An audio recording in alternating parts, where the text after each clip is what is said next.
Hello दोस्तों, welcome to Hindi code class. आज इस एडवांस स्प्रिंग क्लाउड सीरीज में हम समझने वाले हैं एपीआई गेटवे को। तो चलिए शुरू करते हैं। अब एपीआई गेटवे को डीप डाइव करने से पहले ये समझते हैं कि माइक्रो सर्विस आर्किटेक्चर में इसकी रिक्वायरमेंट क्यों पड़ती है।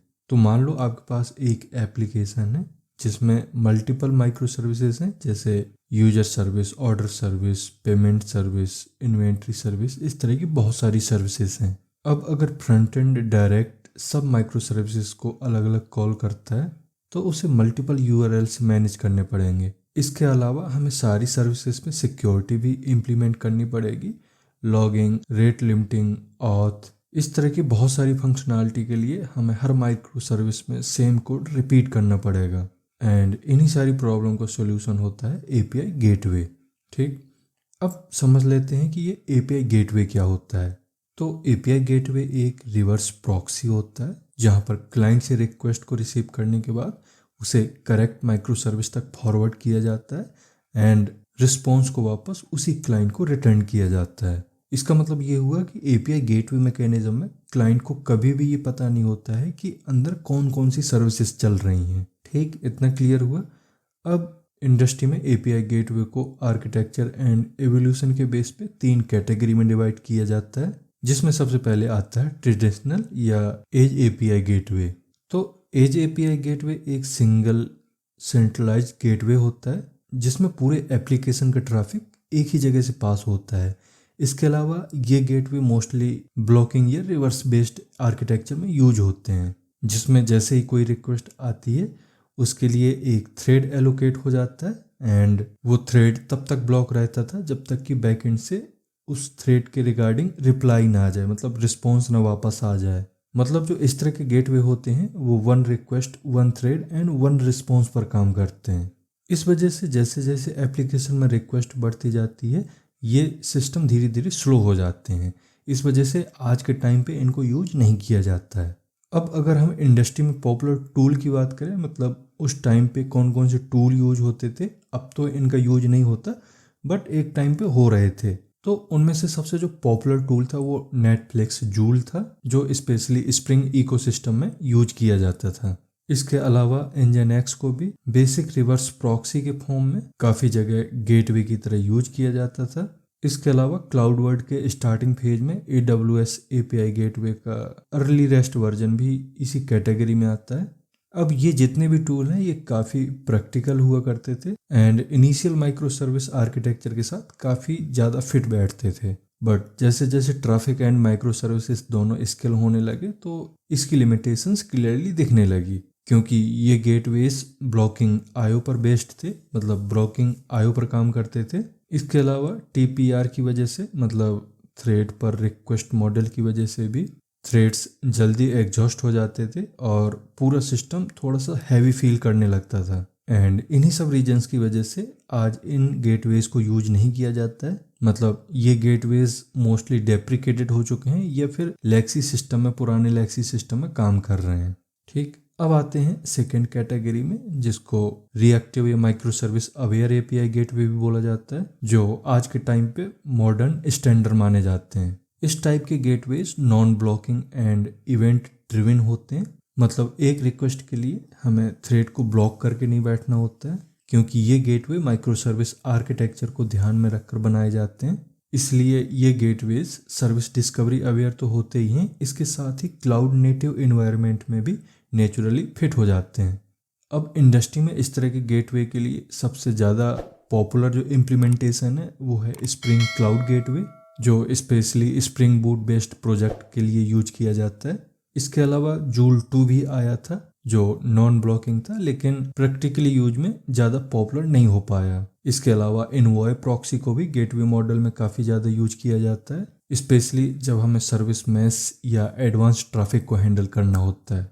अब अगर फीचर की बात करें तो ये गेटवेज रिएक्टिव प्रोग्रामिंग पे बेस्ड होते हैं, जैसे नेटी और वेबफ्लक्स, जिससे हाई ट्रैफिक को एफिशिएंटली हैंडल किया जाता है। इसके अलावा ये गेटवेज यूरेका या कंसोल के थ्रू डायनेमिक राउटिंग भी प्रोवाइड करते हैं, साथ ही pre, post and global filter के through authentication, rate limiting, circuit breaking जैसी फंक्शनैलिटी को सेंट्रली हैंडल कर लेते हैं। इस वजह से इंडस्ट्री में Spring Boot plus spring cloud use करने वाली कंपनीज इसी स्प्रिंग क्लाउड गेटवे को ज़्यादा प्रेफर करती हैं। ठीक, तो ये भी क्लियर हो गया होगा। अब बात करते हैं हम एपीआई गेटवे की सबसे मॉडर्न कैटेगरी के बारे में, जिसे क्लाउड नेटिव गेटवे या मैनेज्ड एपीआई गेटवे भी बोला जाता है। एंड इसका बेसिक कॉन्सेप्ट ये है कि गेटवेज को आप खुद मेंटेन नहीं करते हो। यहाँ पूरा गेटवे क्लाउड प्रोवाइडर के कंट्रोल में होता है, मतलब आप सिर्फ कॉन्फ़िगरेशन लिखते हो और बाकी का सारा काम क्लाउड प्रोवाइडर करता है। अब इंडस्ट्री में इस तरह के इम्प्लीमेंटेशन की बात करें तो सबसे ज़्यादा मोस्टली यूज होने वाला AWS API गेटवे है, जो HTTP, REST या लैम्डा के साथ डीपली इंटीग्रेट होता है। इसके बाद माइक्रोसॉफ्ट साइड में अजोर API मैनेजमेंट है एंड गूगल इकोसिस्टम में CGP API gateway and APG काफ़ी पॉपुलर हैं। इसके अलावा एंटरप्राइज वर्ल्ड में कॉन्ग गेटवे भी बहुत ज़्यादा पॉपुलर है, जो specially large scale API platform में यूज किया जाता है। अब कैपेबिलिटी की बात करें तो ये गेटवे काफ़ी पावरफुल होता है, क्योंकि ये ऑटो स्केलिंग सपोर्ट करता है। मतलब ट्रैफिक घटने या बढ़ने में आपको मैन्युअली कुछ भी नहीं करना होता है, सारा कुछ इसमें ऑटोमेटिक होता है। इसके अलावा जो सिक्योरिटी प्रोवाइड करनी होती है वो भी ऑटोमेटिक होती है, मतलब auth two, JWT, API keys जैसे फीचर्स इसमें इनबिल्ड मिलते हैं। साथ ही dedicated analytics, monitoring and dashboard भी मिलता है, जिसमें आप इजीली देख सकते हो कि API कैसे परफॉर्म कर रही है। ठीक, तो ये तो हो गए इस तरह के API गेटवे के powerful feature, powerful benefit. But इसको यूज करने के कुछ डिसएडवांटेज भी होते हैं, जिसमें सबसे पहला कंसर्न होता है वेंडर लॉक इन का। मतलब आप एक क्लाउड प्रोवाइडर पे ज़्यादा डिपेंड होते हो एंड आपकी इस गेटवे की इंटरनल्स पर कोई भी कंट्रोल नहीं होता, क्योंकि वो सब प्रोवाइडर हैंडल कर रहा होता है। और तीसरी चीज होती है कॉस्ट, जो हाई ट्रैफिक के साथ ही काफ़ी सिग्निफिकेंट हो जाती है। इस वजह से इंडस्ट्री में इस तरह के गेटवे तब यूज किए जाते हैं जब कन्वीनियंस एंड स्पीड आपके API गेटवे कंट्रोल से ज़्यादा इंपॉर्टेंट हो जाता है। ठीक, तो ये तीनों कैटेगरी अब क्लियर हो गई होंगी।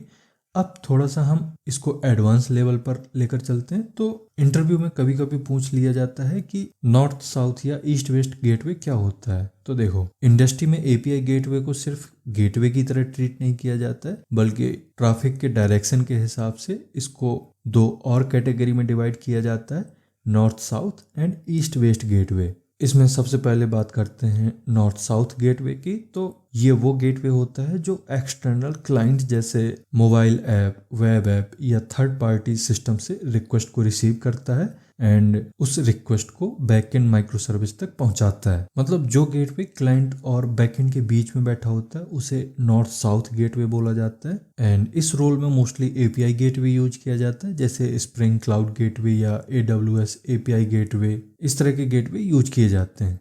अब जब हम बात करते हैं ईस्ट वेस्ट गेटवे की, तो ये थोड़ा सा इंटरनल लेवल का कॉन्सेप्ट आ जाता है। यहाँ पर ट्रैफिक सर्विस से सर्विस के बीच में होता है, जैसे ऑर्डर सर्विस से पेमेंट सर्विस या पेमेंट सर्विस से इन्वेंट्री सर्विस। इस तरह से सर्विस टू सर्विस कम्युनिकेशन होता है। एंड इस टाइप के गेटवे मोस्टली API गेटवे से हैंडल नहीं किए जाते हैं, बल्कि यहाँ पर सर्विस मैश का यूज किया जाता है, जैसे STO के साथ एवोय प्रॉक्सी। इसके अलावा ये गेटवे इंटरनल कम्युनिकेशन को सिक्योर एंड रिलायबल बनाते हैं। मतलब API गेटवे का फोकस होता है एक्सटर्नल एंट्री पॉइंट पे, जैसे ऑथेंटिकेशन, राउटिंग या रिक्वेस्ट हैंडलिंग के लिए, जबकि सर्विस मैश का फोकस होता है इंटरनल कंसर्न पे, मतलब रीट्राइज, सर्किट ब्रेकिंग, इस तरह की चीज़ों में ज़्यादा फोकस होता है। इस वजह से इंडस्ट्री में दोनों एक दूसरे को रिप्लेस नहीं करते, बल्कि इसकी जगह दोनों को एक साथ यूज किया जाता है। अब अगर spring boot micro service architecture में API गेटवे इम्प्लीमेंट करने की बात करें, तो स्प्रिंग क्लाउड इकोसिस्टम हमें ऑफिशियल लाइब्रेरी प्रोवाइड करता है, जिसका नाम होता है स्प्रिंग क्लाउड गेटवे। ये एक ऑफिशियल स्प्रिंग प्रोजेक्ट है जो specially micro service and cloud native application को ध्यान में रखकर डिजाइन किया गया है। एंड ये spring cloud gateway spring web flux पे बेस्ड होता है, जो एक fully non blocking and reactive mechanism follow करता है and internally native server use करता है, जिससे हाई ट्रैफिक को बिना थ्रेड ब्लॉकिंग किए एफिशिएंटली हैंडल किया जाता है। ठीक, मतलब आप ऐसे समझो कि जहाँ पर हम पहले नेटफ्लिक्स जूल का यूज करते थे, उसकी जगह हम अब नॉन ब्लॉकिंग मॉडल का यूज करते हैं, क्योंकि जो जूल था वो एक ब्लॉकिंग मॉडल था। इसलिए मॉडर्न माइक्रो सर्विस के स्केल एंड परफॉर्मेंस रिक्वायरमेंट को देखते हुए इंडस्ट्री ने जूल को रिप्लेस कर दिया एंड उसकी जगह वेबफ्लक्स बेस्ड स्प्रिंग क्लाउड गेटवे को अडॉप्ट कर लिया है। ठीक, इतना क्लियर हुआ। अब समझते हैं कि स्प्रिंग क्लाउड गेटवे का रिक्वेस्ट फ्लो प्रैक्टिकली कैसे काम करता है। तो जब भी कोई क्लाइंट कोई रिक्वेस्ट सेंड करता है, अब ये क्लाइंट कोई मोबाइल ऐप भी हो सकता है, वेब ऐप भी हो सकता है, कोई भी हो सकता है। तो जब कोई क्लाइंट रिक्वेस्ट सेंड करता है तो वो रिक्वेस्ट डायरेक्टली माइक्रो सर्विस के पास नहीं जाती, उसकी जगह पहले एपीआई गेटवे को वो रिक्वेस्ट मिलती है एंड गेटवे के अंदर सबसे पहले राउटिंग मैच होता है जिसमें ये डिसाइड होता है कि ये रिक्वेस्ट कौन से राउटिंग से बिलोंग करती है। इसके बाद प्रेडिकेट चेक होते हैं जैसे पाथ, एचटीटीपी मेथड या हेडर, जिससे कंफर्म हो सके कि ये रिक्वेस्ट इस राउट के लिए वैलिड है या नहीं है। अब प्रेडिकेट चेक होने के बाद प्री फिल्टर एग्जीक्यूट होता है जहाँ पे ऑथेंटिकेशन, लॉगिंग, हेडर मॉडिफिकेशन, इस तरह के काफ़ी सारे काम परफॉर्म किए जाते हैं एंड इसके बाद इस रिक्वेस्ट को रिक्वायर्ड माइक्रो सर्विस के पास फॉरवर्ड कर दिया जाता है। अब जब माइक्रो सर्विस अपनी बिजनेस फंक्शनैलिटी को परफॉर्म कर लेती है एंड रिस्पॉन्स भेज देती है तो रिस्पॉन्स वापस गेटवे के पास आता है एंड यहाँ पे पोस्ट फिल्टर एग्जीक्यूट होता है जहाँ रिस्पॉन्स लॉगिंग, हेडर मैनिपुलेशन या एरर हैंडलिंग परफॉर्म किया जाता है। देन फाइनली गेटवे उस प्रोसेस्ड आउटपुट को क्लाइंट को फाइनल रिस्पॉन्स कर देता है। ठीक, तो ये था पूरा फ्लो। अब इसके बाद हम समझते हैं एपीआई गेटवे के मेन कंपोनेंट कौन कौन से होते हैं। तो यहाँ पे मैंने कुछ कंपोनेंट ले रखे हैं जो किसी भी एपीआई गेटवे के साथ अप्लाई होते हैं। मतलब आप चाहे स्प्रिंग क्लाउड गेटवे यूज करो या AWS API गेटवे यूज करो, कोई भी यूज करो, कोंग यूज करो, कोई भी यूज कर लो, आप उसमें ये कंपोनेंट अप्लाई कर सकते हो। तो इनको एक एक करके समझते हैं। तो सबसे पहले यहाँ पे हम बात करते हैं सबसे कोर कंपोनेंट की, जो कि होता है राउटिंग, क्योंकि राउटिंग ही डिसाइड करता है कि क्लाइंट से आई हुई रिक्वेस्ट किस बैकएंड माइक्रो सर्विस तक जाएगी। इसमें एपीआई गेटवे रिक्वेस्ट का URL या पाथ चेक करता है, जैसे पाथ में लिखा हुआ है /API/user या /API/orders, तो ये सब देखता है एंड इसके साथ ही HTTP मेथड भी चेक करता है, जैसे कोई रिक्वेस्ट गेट है, पोस्ट है, पुट है, डिलीट है, किस तरह की रिक्वेस्ट है उसमें, इसको भी देखता है। इसके साथ ही राउटिंग में एपीआई वर्जनिंग का भी सपोर्ट होता है, जैसे /v1 या /v2, जिससे बिना एग्जिस्टिंग क्लाइंट के ब्रेक किए नए वर्जन्स इंट्रोड्यूस किए जा सकते हैं। अब अगर मैं इसी चीज़ को और सिंपल करके बताऊं तो राउटिंग गेटवे को एक स्मार्ट ट्रैफिक कंट्रोलर बनाती है जो हर रिक्वेस्ट को सही जगह डायरेक्ट करती है। एंड अगर आप अपने एपीआई गेटवे में इस राउटिंग का यूज नहीं करते हो तो आपकी गेटवे बस एक डंप प्रॉक्सी बन के रह जाती है, वो आगे कुछ काम नहीं कर पाएगी। अब राउटिंग के बाद जो सबसे इम्पोर्टेंट रोल आता है वो है प्रीडिकेट या रिक्वेस्ट मैचिंग का, जिसमें प्रीडिकेट का काम ये होता है कि गेटवे ये वैलिडेट करे कि जो रिक्वेस्ट आई है वो इस पर्टिकुलर राउट के लिए वैलिड है, एलिजिबल है या नहीं है। इसमें गेटवे रिक्वेस्ट का पाथ, HTTP मेथड जैसे गेट या पोस्ट, हेडर, क्वेरी पैरामीटर और कभी कभी टाइम या IP बेस्ड कंडीशन तक चेक कर लेता है एंड अगर सारी डिफाइंड कंडीशन मैच हो जाती हैं तो राउट एक्टिवेट हो जाता है और रिक्वेस्ट आगे प्रोसेस हो जाती है। बट अगर प्रीडिकेट मैच नहीं होते हैं तो गेटवे उस रिक्वेस्ट को नेक्स्ट अवेलेबल राउट के साथ चेक करता है। इस तरह से प्रीडिकेट इंश्योर करता है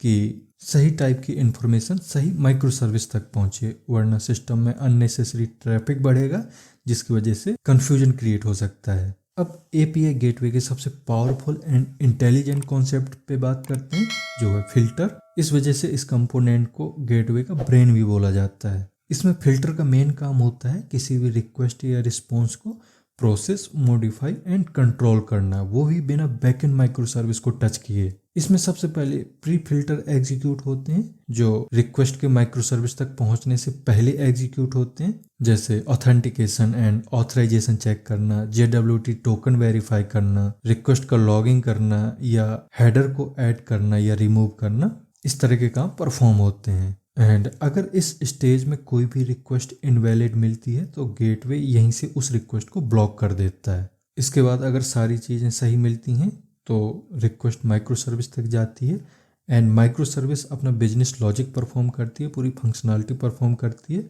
इसके बाद जब वो रिस्पॉन्स भेजती है तो वहाँ पे पोस्ट फिल्टर का रोल स्टार्ट हो जाता है। मतलब इस जगह पर हम किसी भी रिस्पॉन्स को ट्रांसफॉर्म कर सकते हैं, एडिशनल हेडर ऐड कर सकते हैं, इसके अलावा रिस्पॉन्स का लॉगिंग या एरर हैंडल भी कर सकते हैं। इस वजह से इंडस्ट्री में authentication, authorisation, logging, monitoring, error handling, इस तरह की जितनी भी क्रॉस कटिंग कंसर्न्स होते हैं उन्हें हर माइक्रो सर्विस में रिपीट करने की बजाय सेंट्रली एपीआई गेटवे के फिल्टर में इसको हैंडल किया जाता है, जिससे system clean, maintainable and scalable बना रहता है। इसके बाद आता है सिक्योरिटी।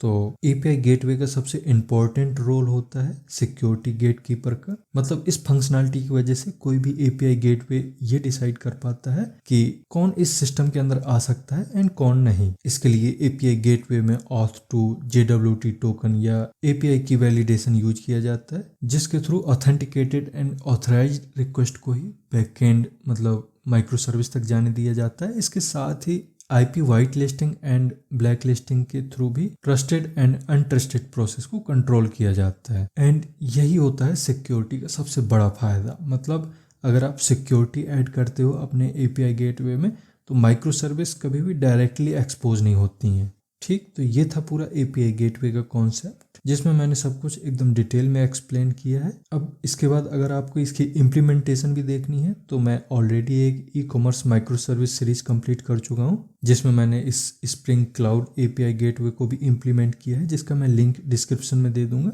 तो वहाँ पे जाके आप चेक कर सकते हो, देख सकते हो। एंड अगर इस लेक्चर को देखने के बाद आपके दिमाग में कोई क्वेश्चन आता है या कोई डाउट होता है तो मुझे आप कमेंट के थ्रू पूछ सकते हो। एंड अगर लेक्चर यूजफुल लगा हो तो इसको आप लाइक भी कर सकते हो। अब हम मिलते हैं नेक्स्ट लेक्चर में। Thank you.